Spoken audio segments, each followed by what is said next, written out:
Chapter 2. 9 years later. Breezy! Brisa gritted her teeth and forced a full-on smile worthy of a cowgirl with towers of blonde hair instead of a stubby waitress with short brown fluff. Yes, Miss Mayor? Candace Mayer, former prom queen of Fielding High, eternally the favorite daughter of William Made-All-His-Money-in-Oil Mayor, and therefore currently Brisa's boss, stuck her head into the kitchen of Bell's Steakhouse. Bell's was the most expensive restaurant in Clark's, an eternal perplexing Texas mix of country elegance and flashy tawdriness. Breezy, you really have to... Whatever Candace had been about to demand faded into the ether as she got a good look at Brisa. Oh, dear. Brisa counted on her Texan courage to keep her smile in place and her hand steady as she balanced a tray of water glasses. You know, sweetie, I always try to make exceptions for the underprivileged, but couldn't you do something about, well, your attire? Brisa hated herself for looking down at her cowgirl skirt, button-down blouse, and the cheesy toy cap pistol belt she already knew inside and out. My uniform? She asked. Yes, it does look a little, tight. Brisa let her eyes linger on the skin-tight designer entirely too short for a manager's uniform that Candace wore. Of course, Ms. Mayor, as soon as I get my next paycheck, I'll order a new one. Candace groans. Poor people, why does everyone who works for me have to be poor? Brisa knew that her expressive silence might have gotten her fired if Candace had been any smarter. Candace! The smart, no-nonsense voice barked from behind the stove. Candace jumped guiltily and peered at the tall white chef's hat emerging from a cloud of steam. Jenna Porter, head chef of Bell's, narrowed her eyes menacingly. Do you have some purpose in my kitchen, or are you just trying to bruise my biscuits?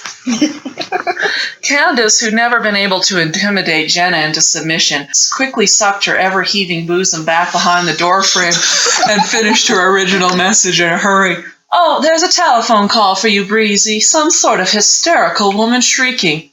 Mama? No, silly, I know your precious mama's shriek as well as my own name by now.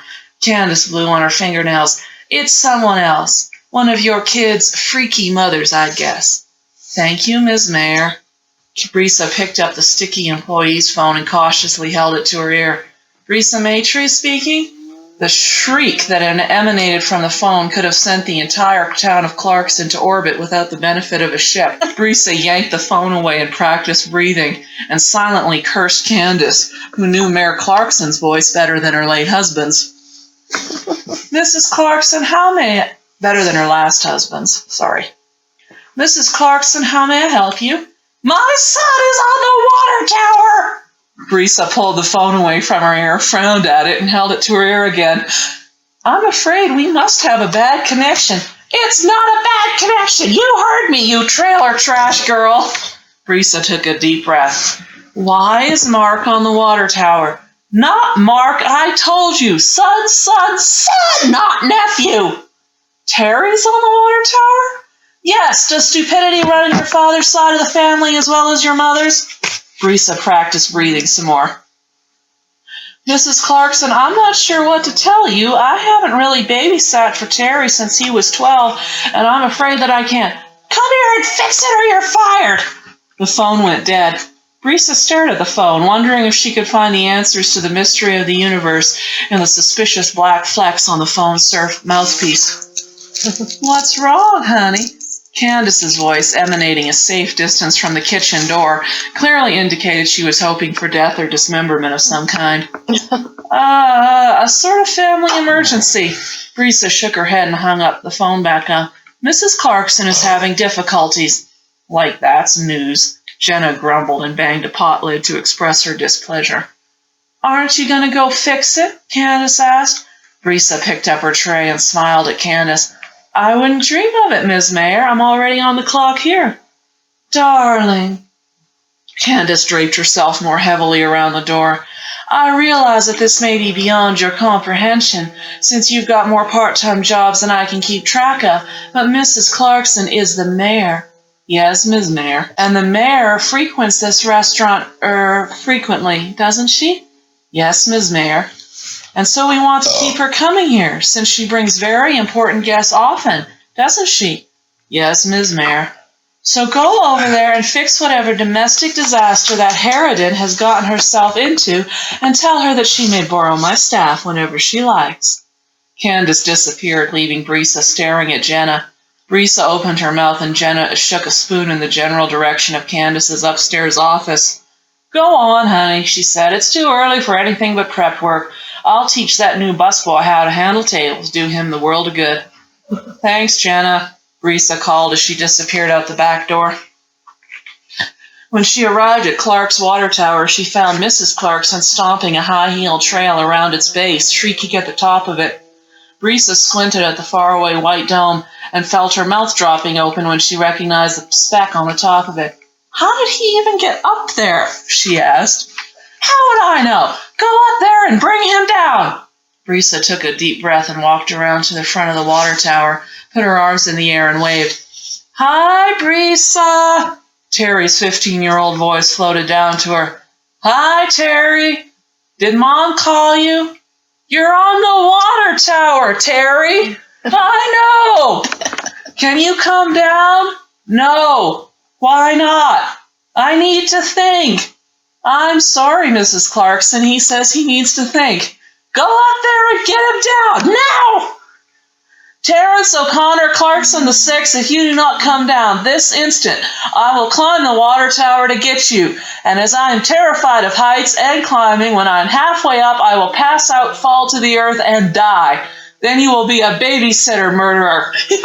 The silence stretched out into the flat blue Texas sky. "I'll be down in a minute." "Is that all, Mrs. Clarkson?" The look the mayor of Clark's turned on Brisa could have ignited a prairie fire. "You got him down, you fix him." Brisa thought of the yearly practice the local ranchers had of turning bull calves into steers. "Fix him?" "Yes, make sure he won't go back up on the water tower again, ever. Stupid trailer trash girl. I don't know why you had to be the only babysitter Terry would settle down for. You don't even go to church." With that, Mrs. Clarkson executed a geometrically perfect 180-degree turn on the heel of one impeccable pump and was gone. "Sorry, Brisa." Out of the corner of her eye, Brisa saw Terry, who was no longer an adorable little boy, but an awkward teenager with definite promise of becoming physically powerful and devilishly handsome, scuff a pattern in the ground he'd recently reunited with. "Terry, since the day I first met you, you have been a challenge most fierce." "Is that good or bad?" "Water tower perching is bad." "I know, Mom was mad." "Why do you do that?" "Do what? Deliberately anger your mother?" "Because she screams loudly, and every time someone hears her, she loses a vote for mayor." "Terry." "I wanted to see if I'd die." Brisa slowly turned around and studied her one-time charge. "Terrence." "I'm not contemplating suicide." Brisa put her tight fists on her hips. "I rolled a double 6. Brisa blinked slowly. "You rolled a double 6. Terry pulled something out of his pocket. It was a pair of dice that he'd strapped together with a thin band of duct tape. 6 up. "It's the curse," he explained. Brisa blinked. "You're cursed." "Yes, all the descendants of the Snake Eyes Saloon are." "Terry, a saloon can't have descendants. It's a building. Or rather, it was a building." Brisa looked at her watch. "I'm late." "Brisa, I'm going to die now." Brisa stopped on her way back to an ancient pickup truck that might once have been an odd shade of green, with a faded brand and name on the door stating proudly, if almost illegibly, LK Ranch. Then she stopped back to Terry, grabbed him by one ear, and examined the ear. No blood, no mucus, no fungus."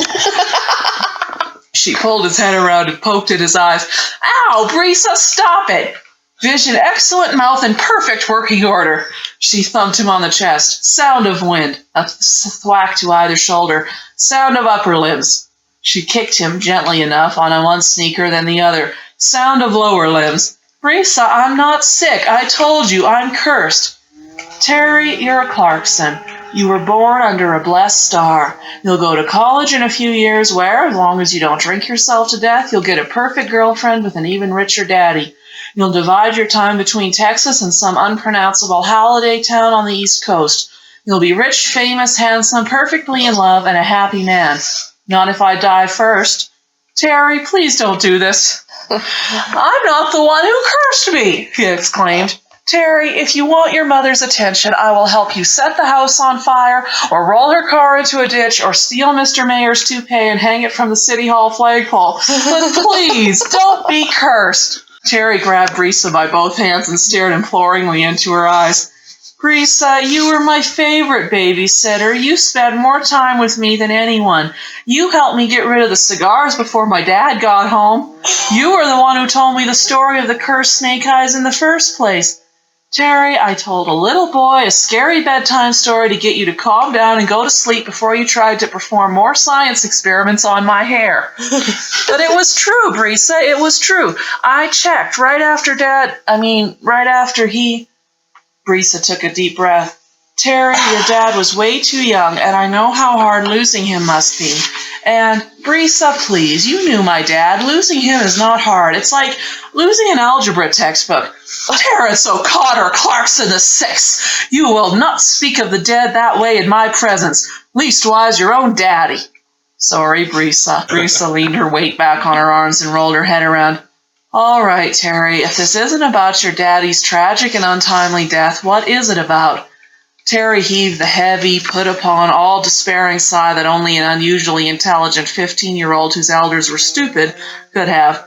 The curse, Brisa, the curse of the double six.